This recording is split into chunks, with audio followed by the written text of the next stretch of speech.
Hello, I'm Liz Zorab. This is Byther Farm. Happy St David's Day.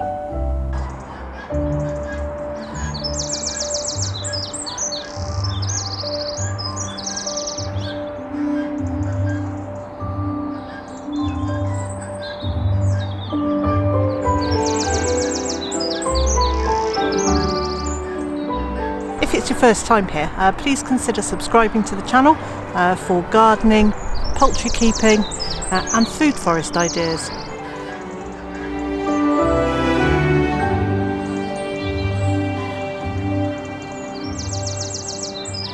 So here we are, March the 1st, and I said I wouldn't be sowing any seeds for the garden until the start of March, but actually I failed because I started a few days ago. And I've been potting up some plants that I bought as tiny weeny plug plants. These are Penstemon. I've got a set of 10 of these, various different colours. I don't know which colour is which, and I won't until they flower. So that's quite exciting. And over here are some of the seeds that I started a few days ago.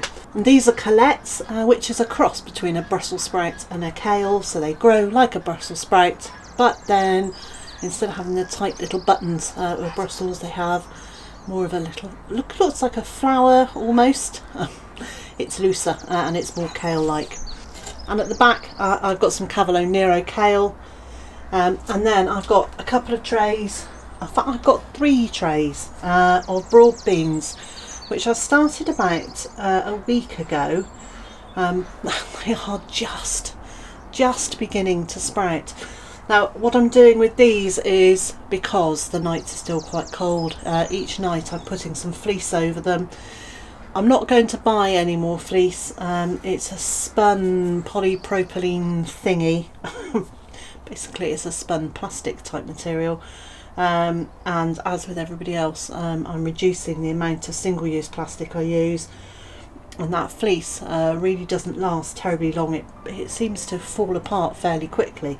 But I am going to use what I've got, because otherwise it's a complete waste. So I'm covering it over at night as the temperatures are getting really quite low, so that hopefully these little seeds won't get too cold.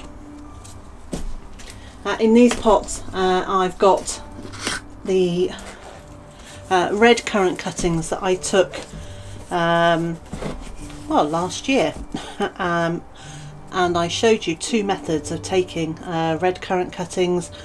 I did some planting them into a pot, and some I put in a jug on the kitchen windowsill. And, well, it wasn't a jug, it was a jam jar. And they grew roots, so I've now potted those on because they had quite good roots on them. And then at the back there I've got some purple sprouting broccoli, 2 different types, a slightly earlier one, a summery one, which actually will probably be late summer, early autumn, and one for this time next year. It's a long old growing season for purple sprouting broccoli, so I can look forward to next year's crop, for a whole year. And at the very back here I've got some red cabbage and some basil.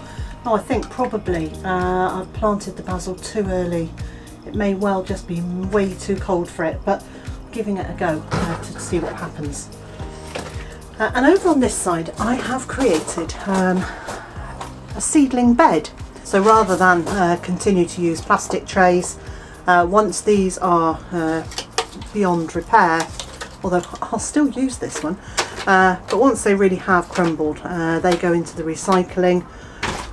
But I am moving to using beds again, seed beds, which, people did in the old days, and I suspect they still do. But I've created this bed using a pallet collar, and I have filled it with a mixture of the soil improver that I got last week or the week before, and some potting compost. And I've wetted it. And then I have sown in rows. Here I've got leeks, these are some lettuce, and this is spring onions. And this is an experiment more than anything to see how easy they are to lift once they've grown a little. as yet nothing has germinated, so it's a watch this space.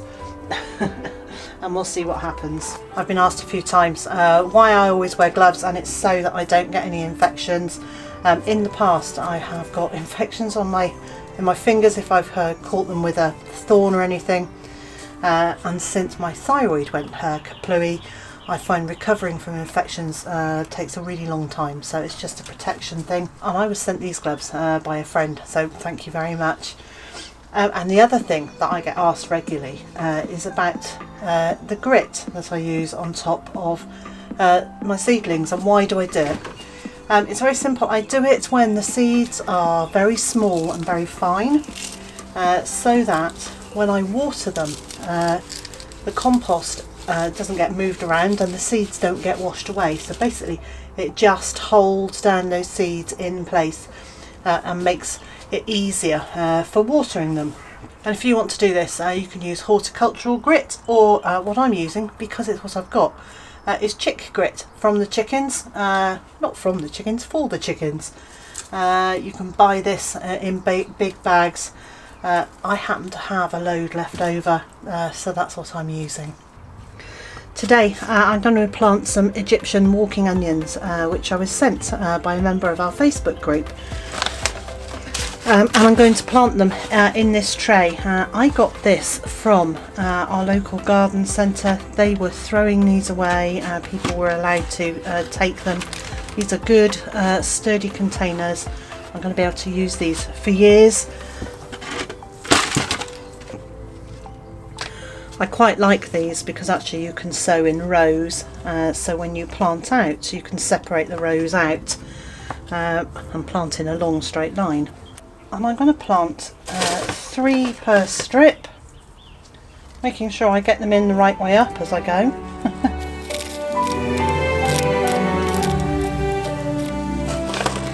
Now I don't have quite enough to do a whole second tray, so I'm going to do a half tray of these.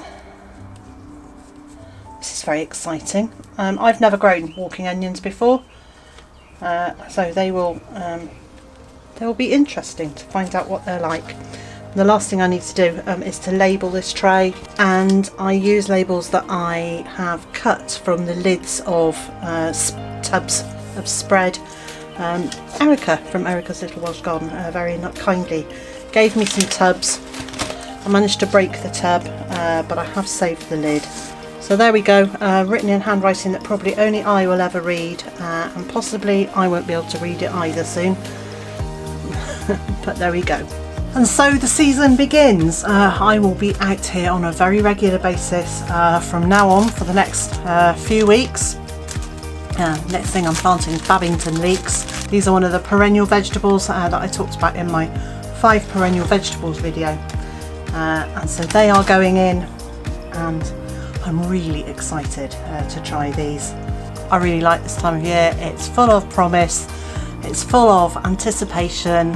It's very exciting. Now our weather is due to get less than pleasant over the next few days, but even so, in the greenhouse with some fleece over them at night, these should be fine.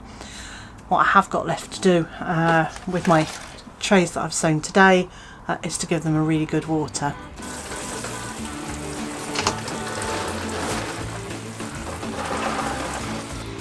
And so, wherever you are in the world and whatever you've got planned for today, I hope it's a good one. And I also hope you'll join me again next time.